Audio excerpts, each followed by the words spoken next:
At least something good will come out of these candy cornification. Anyway, looks like I'm getting word that our next run is just about set up. So give it up for Anemion with any percent, no major glitches of Corn Kidz 64.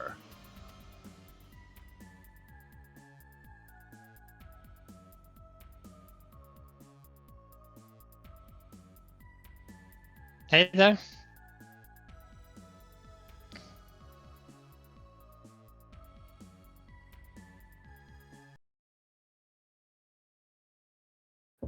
Yep. Yes. Right, hi there. Hi everyone. Yeah, I'm take it joined away. by... Sorry. It's like sometimes it's like, oh wait a second, is it taking away the signal? Dang it. But go ahead. Yeah. Hi everyone. So I'm Anemion. We'll be running Corn Kidz 64, and I'm joined by Joy Sparks for the commentary. Hello. All right. Yeah, go ahead. Okay. Yeah, I'm Joe Sparks. I run the Discord for the game, and yeah, this game's really cool. I hope you guys really enjoy the run we're about to see. All right. Shall we start? So in 3, 2, 1, go.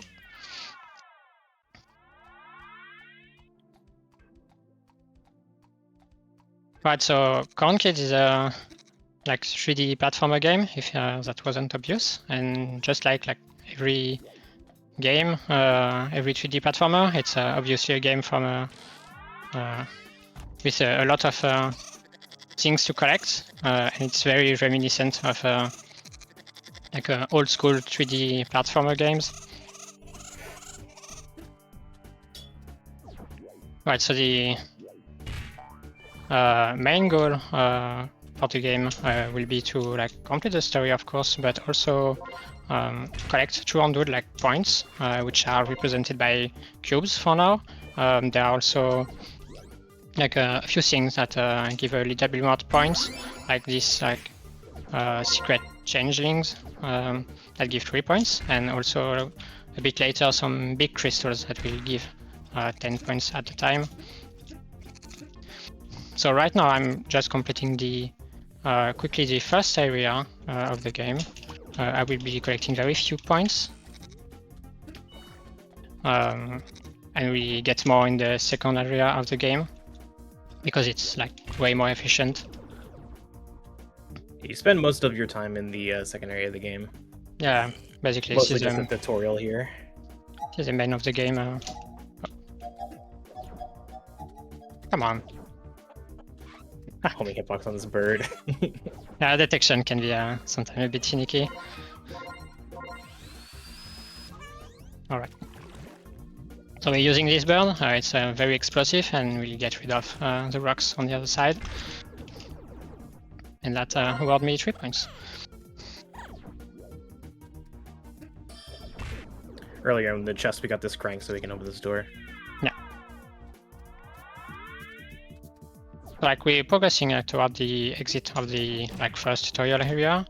So coming up is one of the hardest tricks in the game, because I will be skipping a puzzle where I need to press 2 buttons to open a door, and I will do a precise jump instead to reach the top of the box we can see on the right. Yeah, I didn't even know you could do this until I saw your run doing this. Yeah, this is one of the latest thing I found.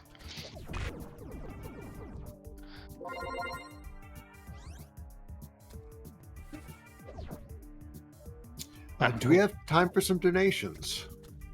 Sure. Yes, of course. All right. So first up, we have Nice. JD Puppy donating $5, who says, when you're trick-or-treating, candy corn is like one of the worst cop-out candies you can get. Yuck. Give me them full-size Twix and Kit Kat bars, please. I mean, I do like the fact that there are a lot of fun sizes around the house after every Halloween, but thank you very much for your donation. And we also have Cino, who donates $50 and just says trans rights. And you know what? That's important because they're also human rights. That's what we're donating toward Trans Lifeline. So thank you both for your wonderful donations. Alright, so this would be like the main exit for the first area, but instead I'm going back in another side area for point collection. A notable thing about this is that normally you would walk out the door to go to the main area, but you don't actually have to leave manually. You can, just talking to Lexi there, sets the flag that you are now able to use your abilities outside of the park.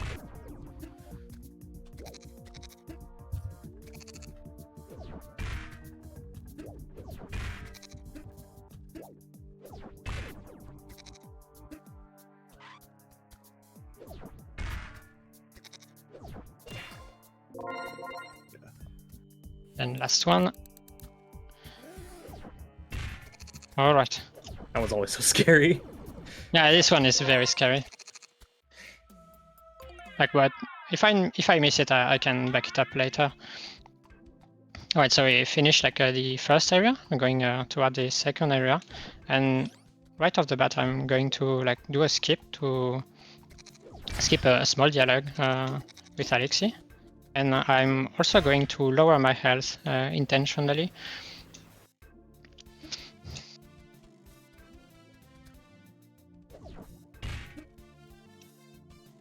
Right, so I'm going to take like 2 hits.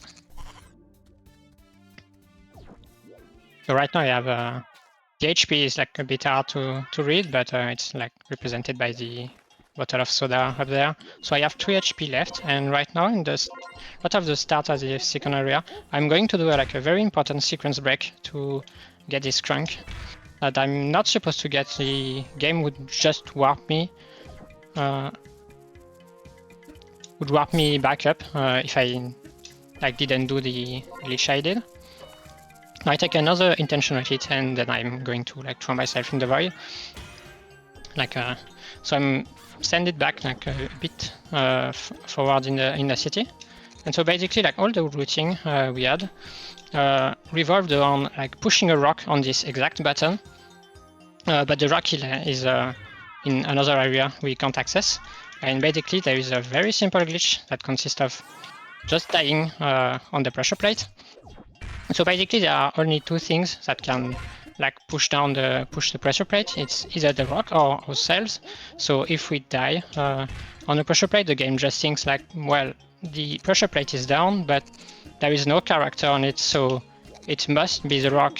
So the game moves the rock onto the pressure plate, and so we can access the like a very important area, which is a rooftop, which will lead us to like the main power up of the game. Just to access here, we have another small skip that allow me to like jump on some ledge, some surface rather that I should not be able to walk on. And normally standing on that, you just slide off. Yeah, I'm going to do it again, but a bit differently. Right here, just to skip like 2 jumps.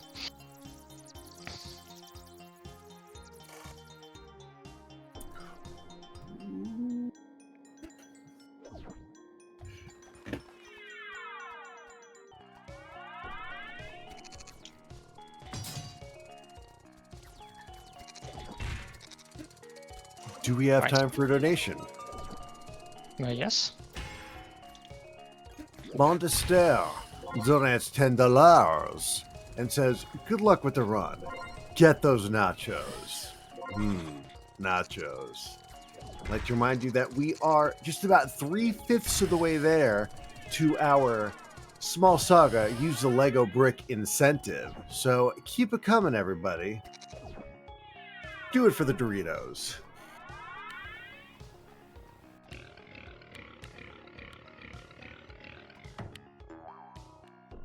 Alright, so I took we got the main power up, which is the drill, and we saw it in action. It allows me to like drill into dirt surfaces. So there are dirt surfaces not only on the ground but also on the wall as well. This will allow us to like like get access to new areas like we wouldn't be able to do otherwise. And we like didn't really talk a bit. We can talk a bit about the story of the game. Basically, we play as a merchant goat that really likes food and especially nachos. But basically, our only motivation for the game in the game is just eating things. So we are on the quest to eat like the nachos. That's why we entered the first area, which was supposed to be a nachos shop, but there was no nachos.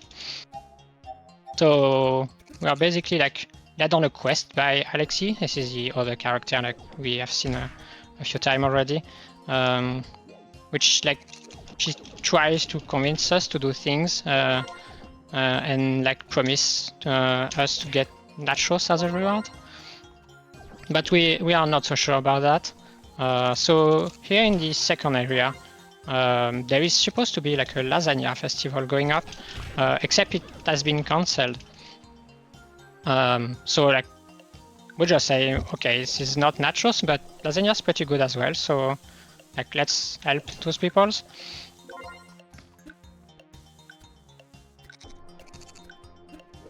Right, so we've been like progressing through the areas.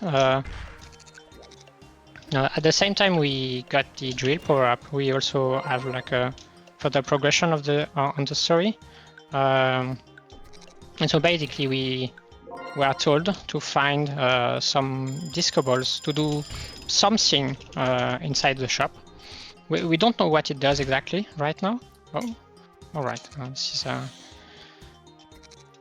bit of a mistake. All right.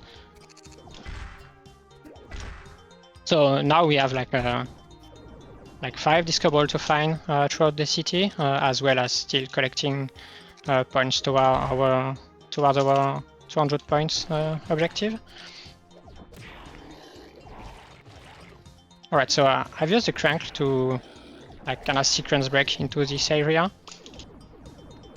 And I'm opening up a shortcut I will be using later. And I will be like clearing this whole area, which is a graveyard. And I'm also going to clear another sub area here. I'm also a palindrome, I promise. This game has a lot of palindromes.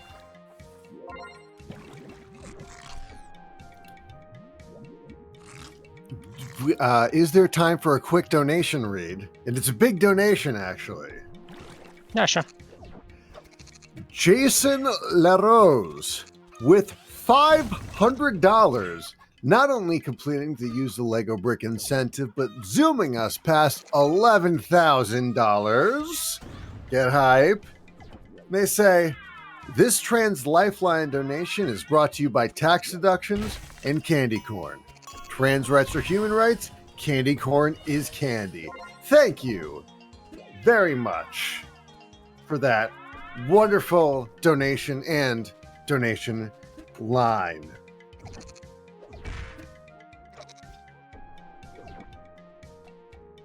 Alright, so like basically the only thing to do in this area, there are no disco balls, so I'm only here to collect points and also get a new power up that will be fairly useful. Alright, yeah, this jump was like fairly difficult. It doesn't look like so, but it's very easy to miss. So I got a new power up, which is the ability to warp back to checkpoints. And we will be like the world routing of the game is like turned around this ability. So right now I must be very careful not to die and not to take another checkpoint that the one I'm currently have. So right now my checkpoint is like located at the top on the roof. And it's very central to be able to. It's very easy to access every area on the game, like using that checkpoint. So I must be very careful not to touch another one. A roof checkpoint is so crucial for a lot of routing in this game.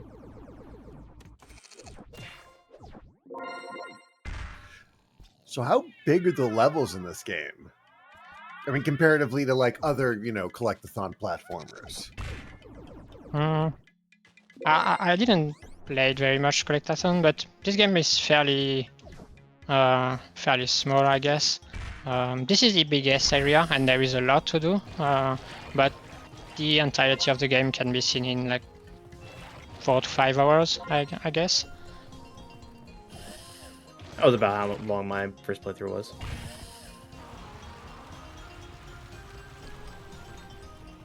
A little micro adjustment there to hug the right side of the dirt to make sure both of those dragons stay on screen, so they both shoot at the same time. And first one, like 4 more to go. Our next destination is like the building up there.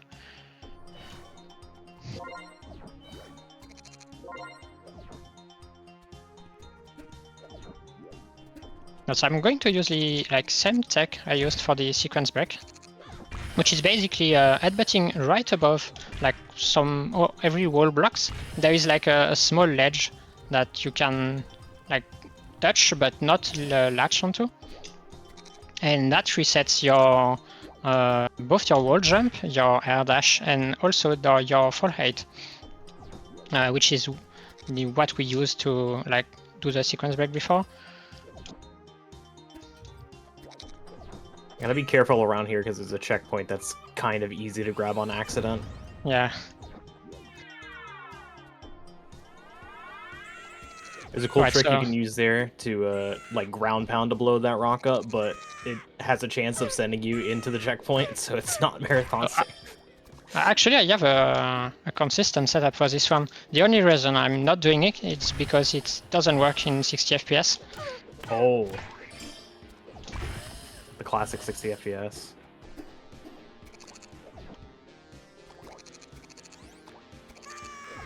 Right, so we are actually in a... It says it's a zoo, but there's only rats. And we must get rid of all the rats here to get the second disco ball as a reward. We can't forget about the worm though.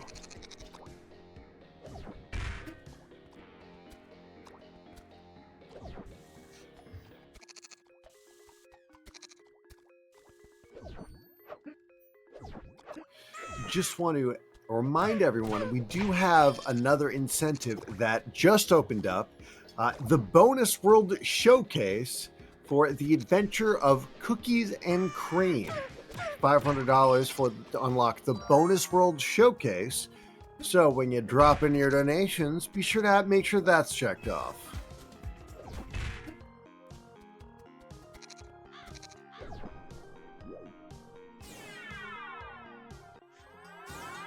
Using that roof checkpoint again. Yeah. And so we are going toward the third one. We can see it briefly on the cliff up there. But for that we must use a very special building in the town. And we just got level 3 for this too. Yeah. So we can open the door. But it doesn't look quite like a house.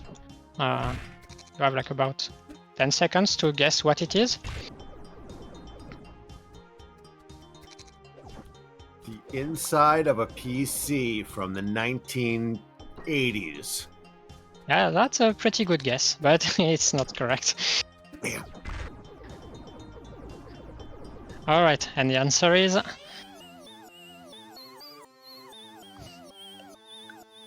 Yeah, it's a broken music box. That was going to be my next guess. Fun little trick there where he did a wall headbutt against the wall, and since he was close enough to the crank, it started to autocorrect towards the crank, and for some reason that resets your wall jump, so you can get extra height there. Yes, exactly. And we are going to see it a second time. Alright, so coming back to the shop, the last 2 orbs are here.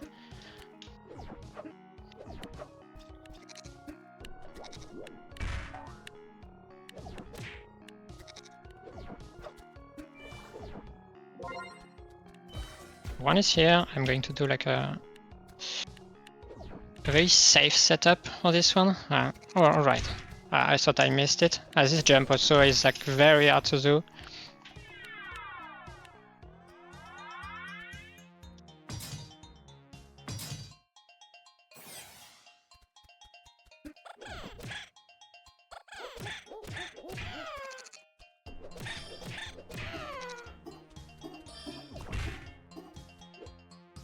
That's what I do to my socks whenever they get unpaired in the laundry. There's always one missing. Or one extra. That's why you gotta show them who's boss! Alright, so more farting ahead. These ones are a bit annoying. Because you have to like dash against them, then hit them 3 times, and finally ground pound. The worst part about these is that sometimes when you ground pound them, they just decide to not take damage and just get up normally. Oh, that one was like the inverse of that experience. That guy stood up and was still down to take damage. Yeah, that never happened to me before. I had the opposite line, like you said, getting up right when you don't want him to. And so right there, it was the like same tech as the music box jump. But instead I use the crank that is on the chest. Alright, so we have like everything we need. We can go back to this very special room that's called the spinny chamber. Like once again, you have about 5 seconds to guess what it can do. That tiny headbutt on the like gray part of the platform was crazy with the little roll.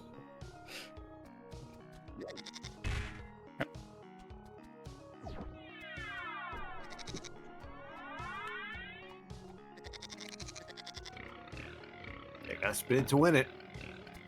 Yeah, so it's reversed everything. Like thankfully my controls are still the same. I'm not playing with reverse controls, but everything in the world like just flipped, and also the contraption changed. So right now, like everything that used a crank before functions the other way around.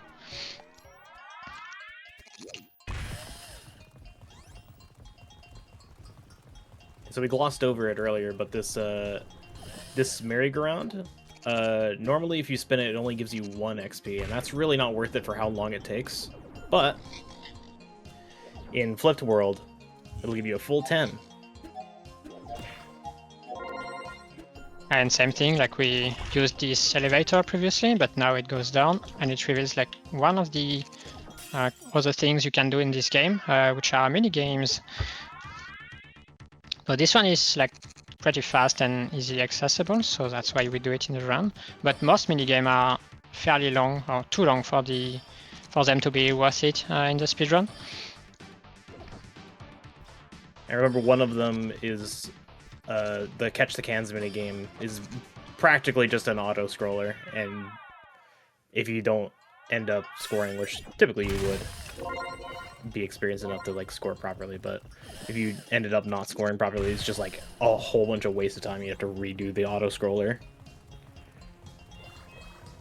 This one as well can be a bit trolly, because if you get it right at the end and fall into the void, it doesn't count either, and you have to redo everything.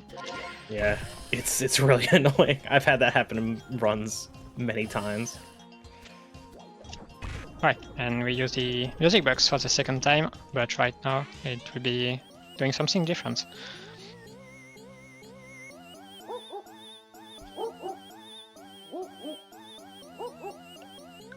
You know, even though it's early in the morning or late at night, depending on where you are, that'd be a good time to mention that we are working with 2 foreign language restreams for Fastest First Fall Fest 2025.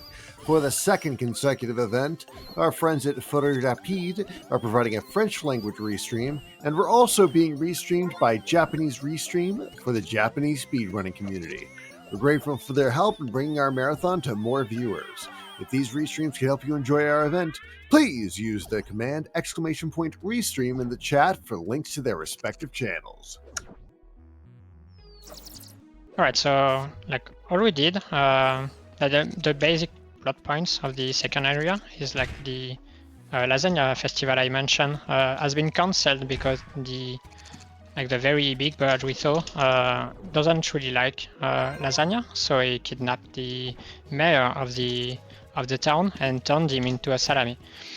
So like our goal is to free the mayor from like this curse, and for that we like needed a way to enter the nest. And what we discovered is that the like really big bird doesn't really like the music you just heard, and that seems normal because if I'm correct, this like song we heard was Birdie Turkey on the Stick, and it's like a song that is the lyrics are not very kind toward birds. So I guess it normally doesn't really like it. Fun little trick there to bounce off the owl as it travels to its destination to skip a little bit of platforming up the tree. We used to do it the other way around to like do the both roll, but in the other order. But basically, it's more random if I do it in the other way. Whereas here, it's like very.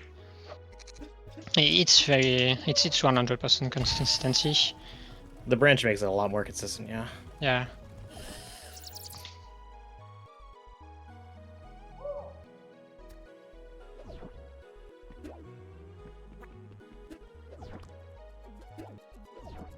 But so I also got my 200 points, like the last 3 points I needed. I got them at the start of this area.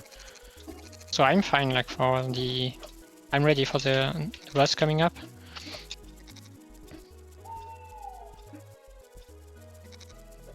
And the whole reason we needed 200 points is because alright, let's start off.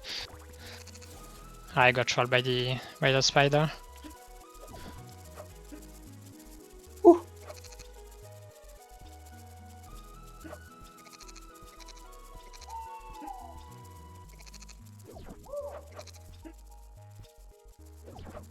I don't like this. Spiders are extremely trolly in this game. Because they also can spin towards you, and if they do, they win.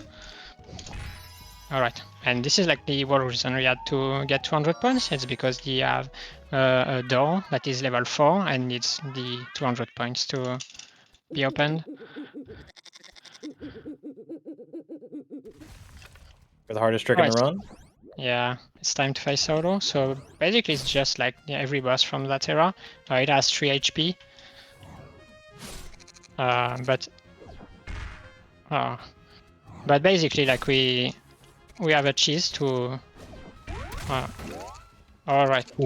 This is the most difficult jump in the game because we have a very non-cooperating camera here, and the boss can I snipe him? Too bad. Oh, the shift.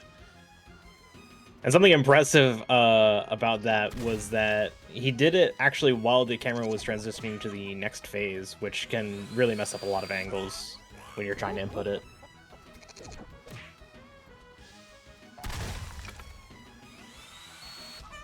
But now that we're up here with the bomb, because we got all directly on the third platform, we can use the third bomb bird 3 times.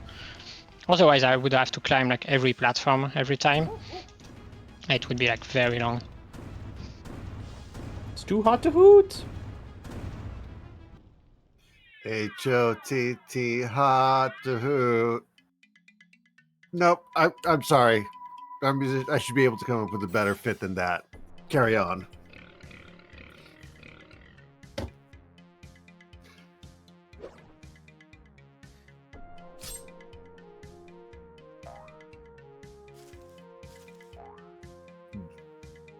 So Anemion been explaining the plot of this game so far as we've gone on. Essentially, plot of this area can be summed up with the palindrome, "Go hang a salami, I'm a lasagna hog."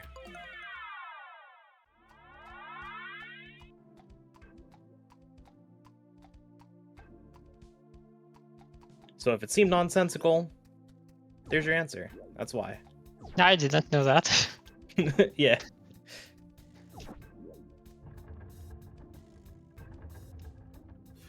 Chat, when you donate, let me know your favorite palindrome song. Is it Bob by Weird Al Yankovic? I Palindrome I by They Might Be Giants?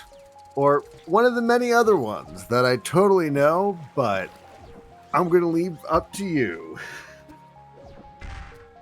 Alright, so we got access to the third area of the game, third and final for this one.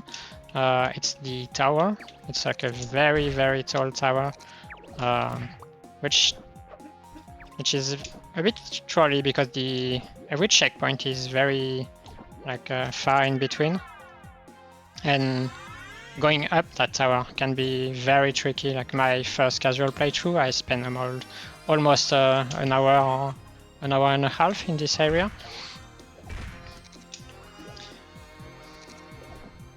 Now we're gonna do it in like 7 minutes, right? Yeah, about that. But yeah, basically the lore reason we are here is because there is supposedly nachos at the top of this tower, and that's our ultimate quest. So obviously we are going to climb up.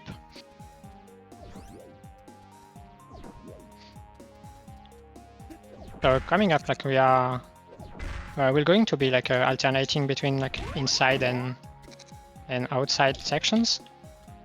And right now I should be like required to go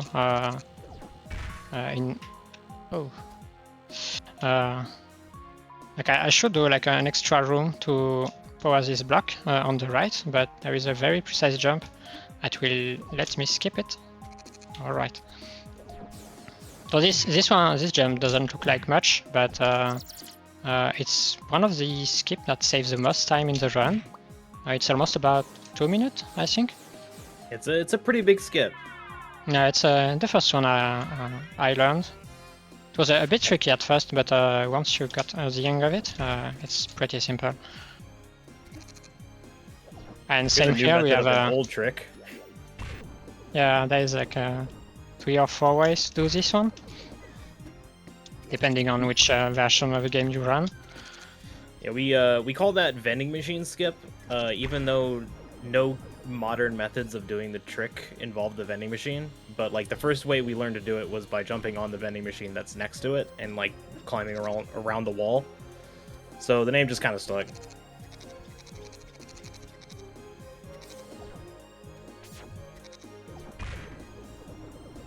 Man, this skip like saves like doing the road room, so about 1.5 minutes.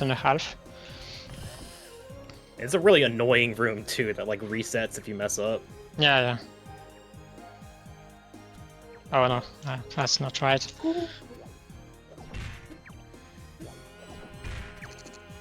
Oh, that turn block can be like a bit annoying as well. And here, like a small skip again. Like we are going to use this springboard to jump directly on the middle platform. Like what the game wants you to do is like go back through all the like moving block, and then use the springboard to reach the central area.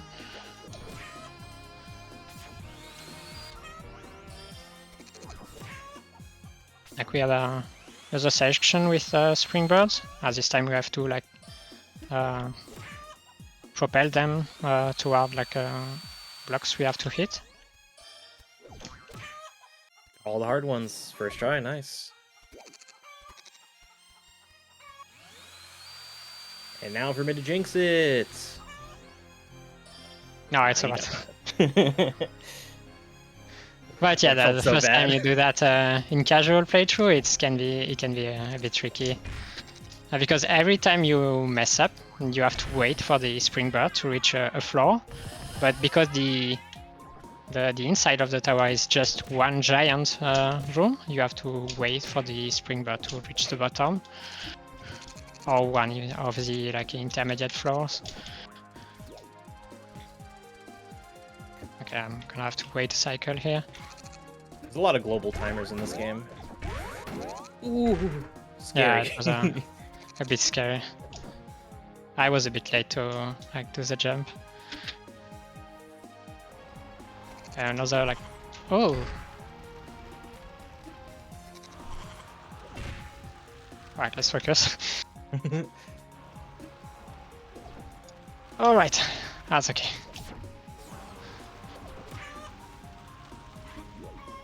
No, that's not correct.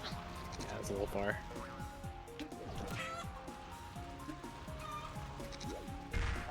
Alright.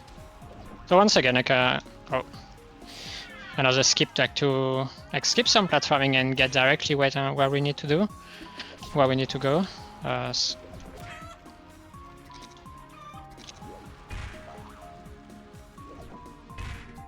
Alright. Oh, no rocket ride. Yeah, I don't know how to do this one. I tried like a lot, but I couldn't figure out what you do.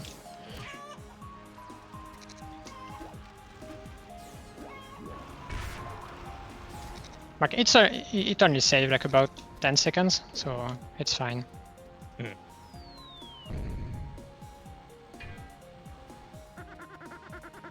But then we got a chase sequence with a giant sack. It's come back for revenge for its fallen brethren.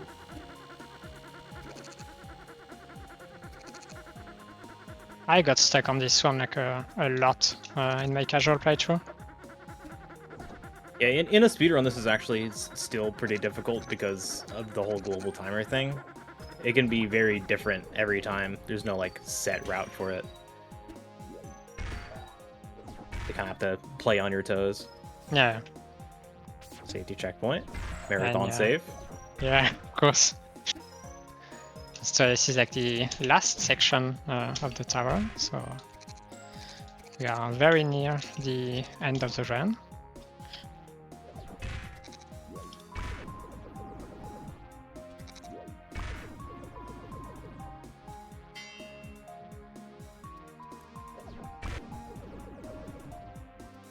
Right, so we like turn this this whole block around, and we can do like the final skip of the run that doesn't look like much, but also skip quite some bit of platforming.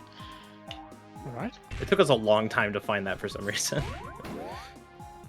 And last jump.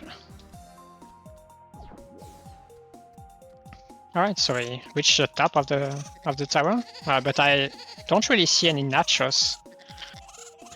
So there might be something going on.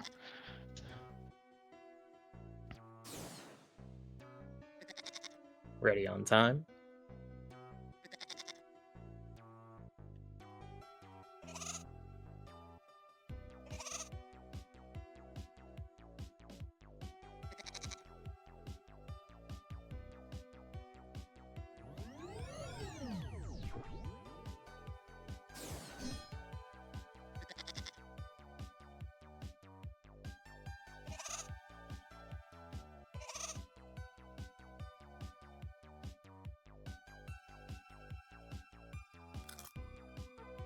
There they are. Time. And time. GG's. Alright. 37-34. That's a new world record. Yeah. Even It's not better. my best time, but for As far as recorded- the leaderboard's concerned. Alright, so that was Kid. Thank you for the commentary, Joy Sparks. Shout out to the rest streams as well, the French rest stream and the Japanese rest stream. If you have anything to say.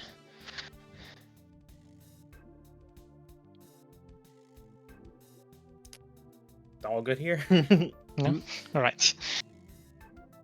Thanks for having me.